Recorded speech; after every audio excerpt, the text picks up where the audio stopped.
할렐루야. 반갑습니다.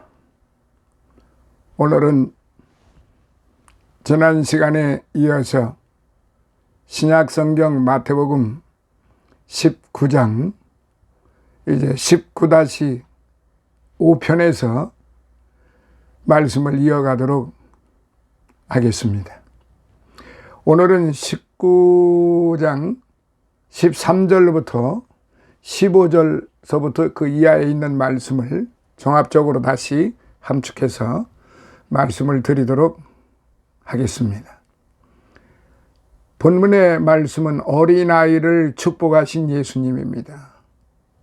즉 어린이를 사랑하시는 예수님에 대해서 이제 좀 더 구체적으로 한번 살펴보도록 하겠습니다. 예수님께서는 결혼의 신성함에 대해 교훈하신 후에 결혼의 열매요 상급이라 할 수 있는 어린아이를 축복하신 겁니다. 즉 예수님은 결혼이 신성하게 유지되어야 하는 실제적인 이유로 어린아이를 제시하셨고, 어린아이를 축복하심으로써 가정의 한 구성원도 결코 소홀히 할 수 없는 귀한 존재임을 보여주신 것입니다.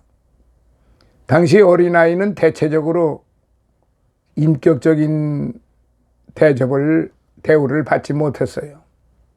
심한 경우에는 재산의 일부로 생각할 정도였고요. 그렇지 않다 할지라도 어린아이는 귀찮은 존재라는 것이 유대 사회의 통념이었습니다. 하지만 개중에는 어린아이를 회당에 보내어 바르게 기르고자 하는 열심이 있는 자들도 있었지요. 이러한 경우는 주로 아이의 어머니가 적극적으로 나서서 회당의 랍비에게 데려갔습니다. 그리고 아이의 어머니는 아이가 랍비로부터 축복 기도를 받는 것을 영광으로 생각을 하였습니다. 본문에서도 아이의 어머니들은 예수님께 축복 기도해달라고 어린아이를 데리고 왔습니다. 아마 이들 어머니들은 예수님을 위대한 랍비 중 하나로 여기고 찾아온 듯 합니다. 어쨌든 부모들이 어린 자녀의 축복을 바라는 것은 동서고금을 막론하고 자연스러운 부모의 정일 것입니다. 부정도 될 수도 있고 모정도 될 수도 있고, 아무튼 어린아이를 데려오는 어머니들을 본 제자들은 번거롭다는 이유로 예수님께 가까이 오는 것을 금하였어요. 제자들은 당시 유대 사회의 통념에 따라 어린아이들을 무시하고 아마 귀찮게 여긴 듯 합니다. 이는 실로 어린이를 천국에 들어갈 자의 그림자로 지적하신 예수님의 교훈을 깨닫지 못한 무지의 소치였죠. 여기에서 우리는 어린아이에 대한 두 가지 태도를 발견할 수 있어요. 그리고 어린아이를 뜨거운 사랑으로 맞이하시는 예수님을 통하여 어린아이에 대한 우리 자신의 태도를 점검해 볼 수 있다는 것입니다. 우리가 먼저 살펴볼 것은 첫째, 제자들의 태도입니다. 제자들은 어린아이를 인격체로 보지 않았어요. 제자들은 단지 귀찮게 하는 존재들로서 어린아이들을 생각했어요. 이와 같은 제자들의 태도는 사람을 외모로 판단하고 취하는 악한 습성에서 나온 것이지요. 당시 외식하는 바리새인들이 사람의 외모를 취하여 판단했던 것처럼 제자들도 어린아이들의 체형이 작다고 해서 일반적인 통념에 따라 무시했던 것이죠.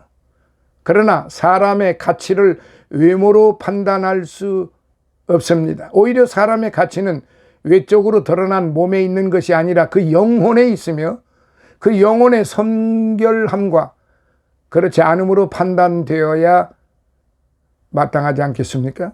그리고 영혼의 성결 유무에 관한 한 어린아이나 성인이나 똑같이 한 영혼의 성결함을 보아야 합니다. 그러므로 어린아이를 한 인격체로 보았을 때 그 가치는 결코 성인에 뒤떨어지지 않습니다.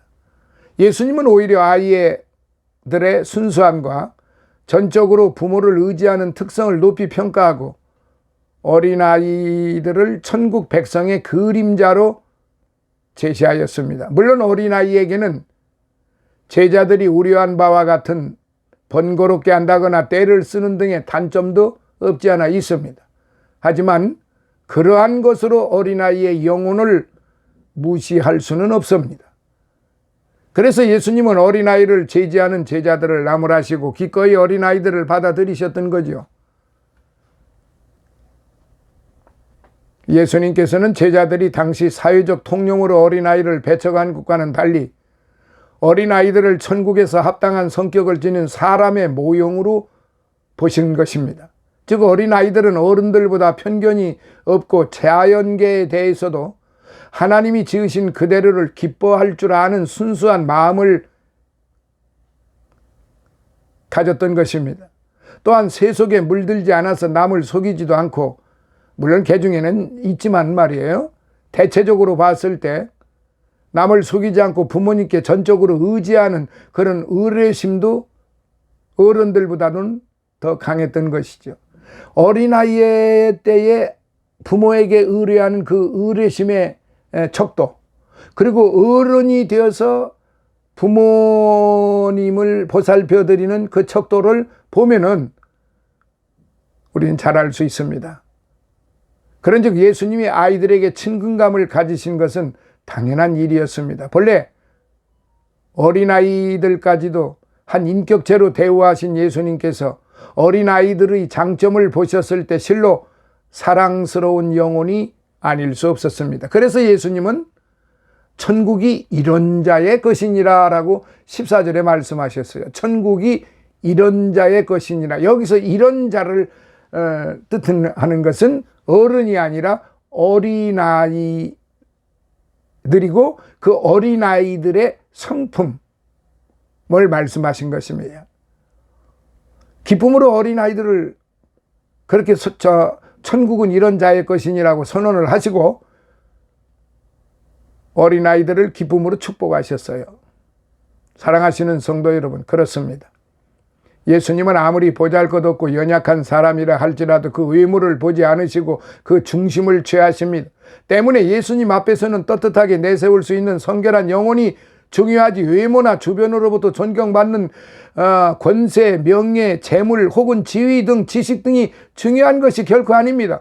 주님은 교만하지 않고 자신의 연약함을 알며 오직 당신만을 의지하는 어린아이와 같은 영혼을 기뻐 받으십니다. 한 가지 예를 든다면은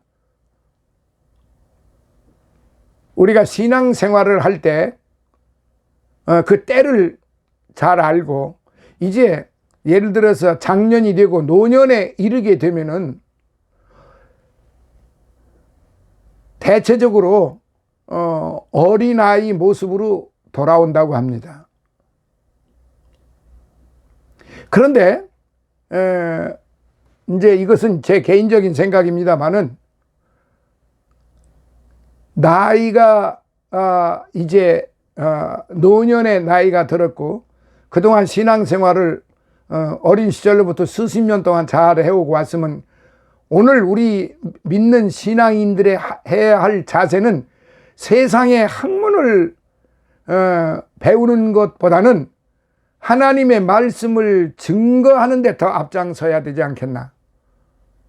세상의 학문을 지금 그때 이 나이에 배워서 어찌할까, 무엇을 할까, 쓸데없다, 그런 뜻이 아니고 지금 생존 경쟁이 극심한 이 현실, 그리고 우리의 삶에 있어서 가장 중요하고 무엇이 먼저인지, 그리고 오늘 우리 그 노년의 입장에서 우리가 먼저 해야 될 일이 무엇인가,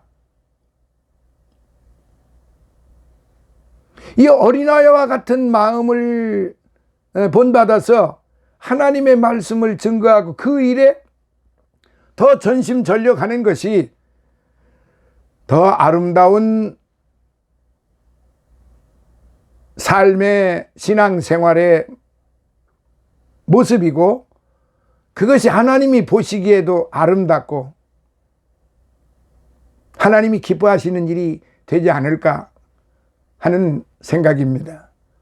세상의 학문을 배우고 거기에 시간을 많이 투자하는 것보다는 그 시간에 하나님의 말씀을 더 마음속에 새기고 그 말씀에 따라서 말씀대로 살아가려고, 그리고 주님의 말씀대로 너희들은 땅끝까지 가서 사람들에게 내가 말한 것을 가르치고 내 말을 그들에게 잘 전하라 하신 그 말씀대로라고 하면은 세상의 학문을 지금 배우는 것보다 하나님의 말씀을 더 배워서 나가는 것이, 그게 더 현명하고 그게 더 신앙인으로서, 그게 그리스도인으로서, 그게 목사로서, 장로로서, 집사로서, 성도로서 해야 될 일이 아닌가 하는 그런 생각입니다. 세상의 학문을 배운다고 해서 다 잘못됐다고 하는 그런 의미가 아니에요. 좀 더 가치 있고 좀 더 보람되고 보배롭고 거룩하고 존귀한 일에 앞장섰으면 좋겠다 하는 그런 생각입니다. 오직 예수님께서 하신 말씀, 이 어린아이와 같지 아니하면 천국에 들어갈 수 없다. 천국이 바로 이런 자의 것이니라라고 하는 이 말씀 한 문장이라도 마음속에 깊이 새긴다고 하면은 내가 지금 무엇을 해야 될 것인가를, 그리고 내가 지금 무엇을 하고 있는가서부터, 내가 어디에서 지금 무엇을 하고 있는가, 그리고 내가 앞으로 지금 남아있는 나의 생애가 언제까지 있는지는 모르지만 이 생애 속에서 내가 해야 될 일이 뭔가,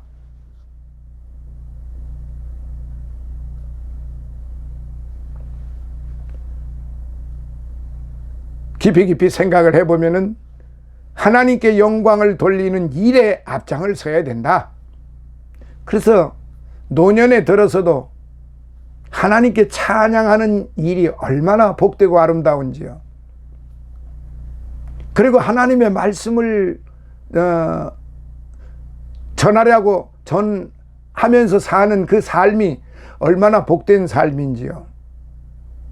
하나님은 너 과거에 이런 일을 했는데 네가 뭐 그런 일을 해서 되겠느냐, 그런 말씀을 우리에게 하시질 않고 바로 오늘이 중요한 것입니다. 어제가 아니고 바로 오늘, 지금 이 시간이 중요한 것입니다. 지금 이 시간에 내가 해야 할 일이 무엇인가, 내가 어디서 왔고 내가 지금 이 땅에서 지금 현재 해야 할 일이 무엇이고 앞으로 이 일을 함으로 하나님께서 어떻게 이 일에 대해서 받으시겠는가 생각을 해보면은 오로지 찬양과 더불어 복음 사역이야말로, 그리고 하나님의 뜻에 따라서 항상 기뻐하는 삶,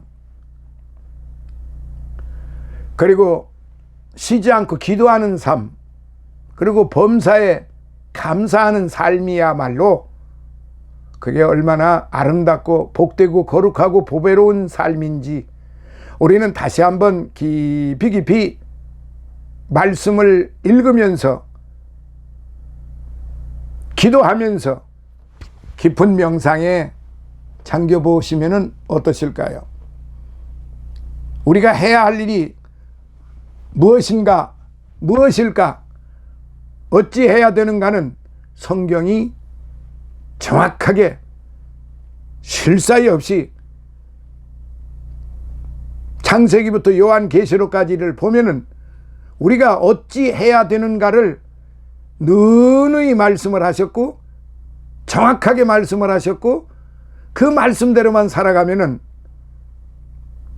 허다한 죄를 사함을 받을 뿐만 아니라 하나님께 영광을 돌리는 삶을 살아갈 수 있다, 그것이죠. 자, 그렇다면 오늘 우리에게 필요한 것은 무엇이겠습니까? 신앙생활의 연륜이겠습니까? 아니면 해박한 성경 지식이겠습니까? 아니면 세상의 학문입니까? 경제 지식입니까? 뭐 한문 지식입니까?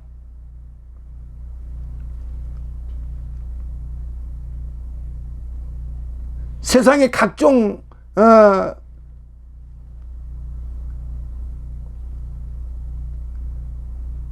그런 어떠한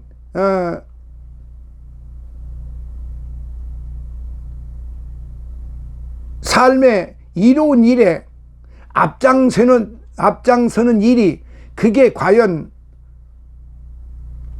우리가 신앙을 지적하고 정죄하며 배격할 수 있는 날카로운 이성과 세련된 그런 혀라고 생각할 수 있습니까? 아니지요. 우리는 단지 어린아이와 같이 순수하고 전적으로 신뢰하는 신앙만이 필요합니다. 제가 요즘 솔리데오 장로 합창단에 입단이 되어서 이제 2년째 가까워지는데 얼마나 감사하고 얼마나 기쁜지 모릅니다. 하나님을 향하여 방방곡곡 다니면서 하나님께 영광 돌리며 하나님이 주신 그 달란트를 최대한 활용하며 살아가는 그 삶이 얼마나 아름다운 삶이고 아름다운 소식을 전파하는 그런 신앙의 선각자들의 삶인지 그거를 맛보면서 살아갑니다. 이번에도 참 고령 장로님들이 많이 계시는데 120여 명이 되시는 우리 솔리데오 장로 합창단의 그 참 노년에 계시는 우리 장로님들, 그 찬양에 얼마나 욕심이 많으신지, 그 찬양을 하나님께 드리고자 하는 그 마음이 얼마나 순수하신지, 저는 그걸 보면서 하나님께서 주께서 어린아이들과 같지 아니하면이라고 하는 그 말씀이 마음속에 더 새록새록 새겨지게 됩니다. 지금 제가 조금 전에 말씀드린 것처럼 천국이 이런 자의 것이니라 라고 선언하시고 기쁨으로 어린아이들을 축복을 하셨는데, 바로 우리 장로님들이 그렇게 참 내일 모레면 90이 다 되시는 장로님들도 계시는데, 그 연로한 육신을 이 추운 날씨에도 전국을 다니시면서 찬양으로 하나님께 영광을 돌리는, 그리고 이번에 그 연로하신 나이인데도 불구하고 메시아 칸타타, 메시아를 연주했다고 하는 것 자체가 얼마나 큰 축복인지 모릅니다. 사랑하시는 성도 여러분, 우리는 본문을 통해 예수님처럼 어린아이들을 사랑해야 한다는 교훈을 배웠는데, 그런데 어린아이를 사랑하는 것과 우리가 어린아이의 순수함을 갖는 것은 별개의 일이 아니에요. 왜냐하면 어린아이와 같은 순수함이 없이 어린아이를 사랑할 수 없으며 그 반대도 불가능하기 때문입니다. 즉, 어린아이를 사랑하지 않는데, 어린아이의 심성을 무시하는데 어린아이와 같은 마음을 가질 수가 있겠습니까? 그러므로 사랑하시는 성도 여러분, 우리는 먼저 예수님께서 귀하게 여기신 어린아이를 사랑하고 귀하게 여겨야만 하겠습니다. 뿐만 아니라 어린아이와 같은 사회적 약자에 대해서도 사랑과 관심을 쏟아야 하겠습니다. 그리하여 우리는 어린아이의 순수함을 배우고 더불어 살아가는 사회, 보다 순수하고 아름다운 사회를 가꾸어 나가는데 앞장서야 할 것입니다. 참고되는 말씀은 빌립보서 3장 17절, 디모데전서 4장 6절로부터 16절, 베드로후서 3장 18절에 바로 이 부분에 대해서 좀 더 잘 읽어보시면 주님이 우리에게 말씀하신 그 말씀의 의도를 우리는 깨닫게 되고, 그리고 그 마음을 가지고 우리는 남은 여생 주님의 뜻을 이루어 드리는데, 하나님의 성전을 지어가는데 우리는 최선을 다할 것입니다. 사랑하시는 여러분, 이제 다음 시간에 19-6편에서 19장을 마무리하도록 하겠습니다. 19-6편은 16절로부터 30절인데 영생과 재물의 관계, 매우 중요합니다.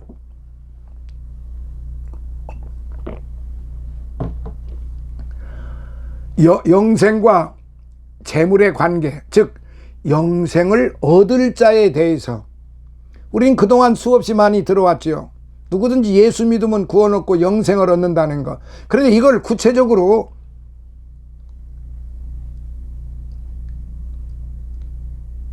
좀 더